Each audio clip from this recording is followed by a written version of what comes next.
Pada video pembelajaran kali ini, kita akan membahas materi tentang makna Undang-Undang Dasar Negara Republik Indonesia tahun 1945 dalam sistem hukum nasional. Tujuan pembelajaran: setelah proses pembelajaran, diharapkan peserta didik mampu menghargai, mendukung, dan melaksanakan makna Undang-Undang Dasar Negara Republik Indonesia tahun 1945. Sebelum kita belajar tentang makna, terlebih dahulu kita harus mengetahui apa yang dimaksud dengan Undang-Undang Dasar Negara Republik Indonesia tahun 1945. Pengertian Undang-Undang Dasar 1945.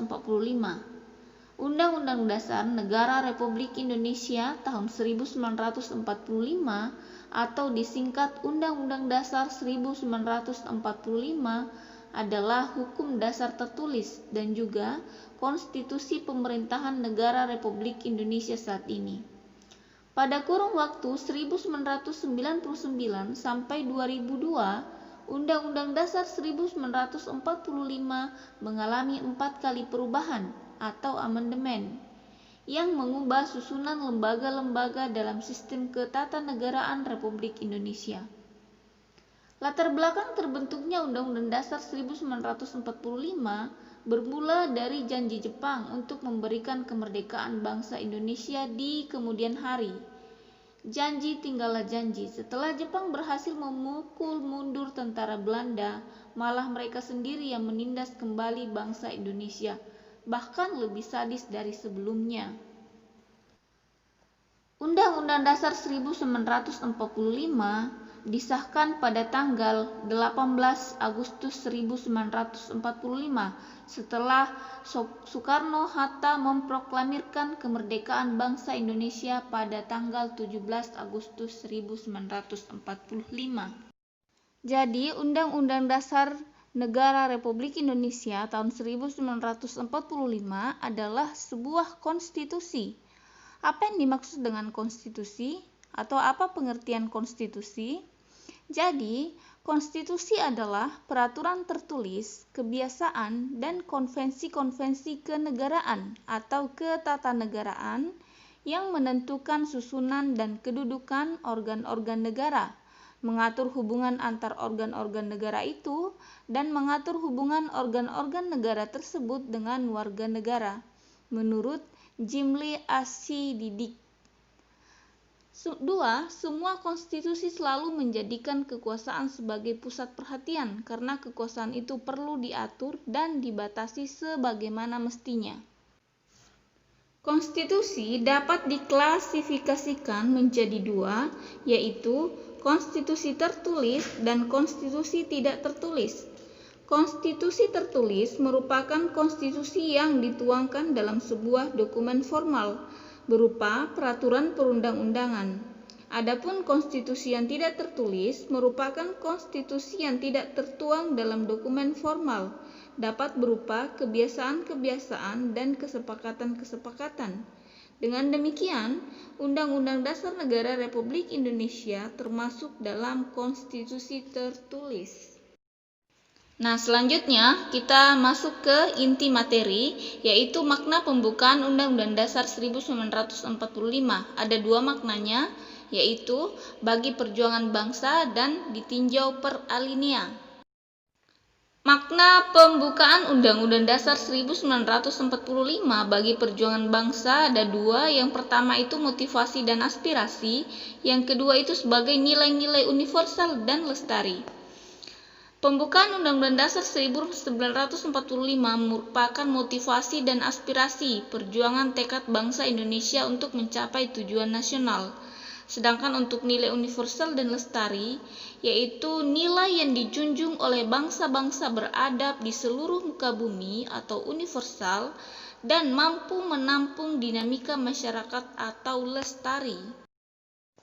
Selanjutnya, makna pembukaan Undang-Undang Dasar 1945 ditinjau dari alinea. Alinea pertama, hak atas kemerdekaan. Bunyinya, bahwa kemerdekaan ialah hak segala bangsa. Oleh karena itu, maka penjajahan di atas dunia harus dihapuskan karena tidak sesuai dengan pri kemanusiaan dan pri keadilan. Maknanya bahwa mengungkap dalil objektif di mana penjajahan bertentangan dengan pri kemanusiaan dan pri keadilan, maka penjajahan harus ditentang dan dihapuskan agar semua bangsa di dunia mendapat hak publik absolutnya atau merdeka. Sedangkan mengandung pernyataan subjektif bahwa aspirasi bangsa Indonesia dalam membebaskan diri dari belenggu penjajahan. Alinea kedua tentang perjuangan bangsa Indonesia dan cita-cita bangsa.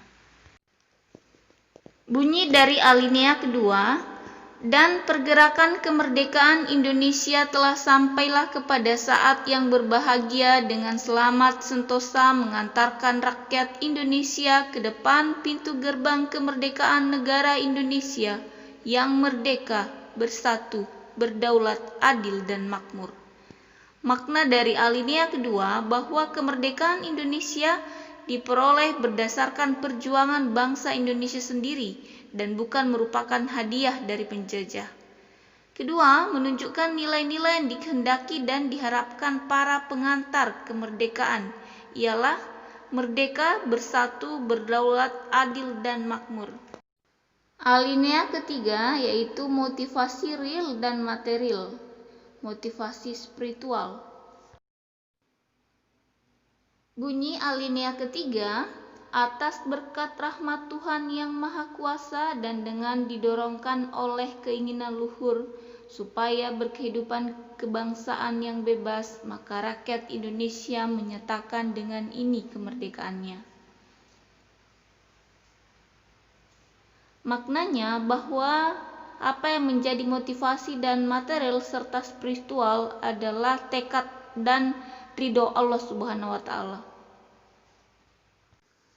Alinea keempat yaitu berisi fungsi dan tujuan negara, bentuk negara, negara yang berdaulat, dasar negara, dan negara yang berlandaskan hukum.